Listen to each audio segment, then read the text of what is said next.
தருமபுரி தொகுதி பாமக வேட்பாளர் சௌமியா அன்புமணி நல்லம்பள்ளி ஒன்றியத்திற்குட்பட்ட பகுதிகளில் தீவிர வாக்கு சேகரிப்பில் ஈடுபட்டார்.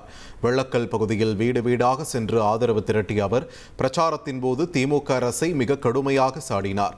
5 லட்சம் கோடி ரூபாய் கடன் வாங்கியுள்ள தமிழக அரசுக்கு தருமபுரி மாவட்டத்தின் வளர்ச்சிக்காக 1000 கோடி ரூபாய் ஒதுக்க மனம் வரவில்லை என்றும் அவர் குற்றம் சாட்டினார். தருமபுரி மாவட்டம் உண்மையான வளர்ச்சி காண வேண்டும் என்றால் எடப்பாடி பழனிசாமி தலைமையிலான அரசு அமைய வேண்டும் என்று வலியுறுத்திய அவர் தனக்கு மாம்பழ சின்னத்தில் வாக்களித்து பெருவாரியான வாக்குகள் வித்தியாசத்தில் வெற்றி பெறச் செய்யுமாறு பொதுமக்களிடம் கேட்டுக்கொண்டார். 5 லட்சம் கோடி கடன் வாங்குறாங்க. 5 லட்சம் கோடி ரூபாயை கடன் வாங்குறாங்க. அதுல ஒரு 1000 கோடி ரூபாயை தருமபுரி மாவட்டத்திற்கு கொடுத்திருந்தாங்கன்னா தண்ணி பிரச்சனை தீர்ந்திருக்கும்.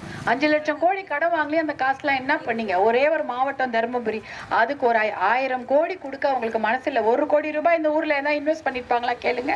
பண்ணியிருக்க மாட்டாங்க. இந்த பகுதியில எந்த ஒரு நல்ல திட்டமும் இல்லை, அனௌன்ஸ்மெண்ட் மட்டும்தான்.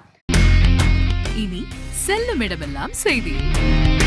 தந்தை டிவியின் வாட்ஸ்அப் சேனலை ஃபாலோ பண்ணினா செல்ல இருக்கும் இடமெல்லாம் செய்தி. இதோ QR கோட் இப்பவே ஸ்கேன் பண்ணுங்க, ஃபாலோ பண்ணுங்க.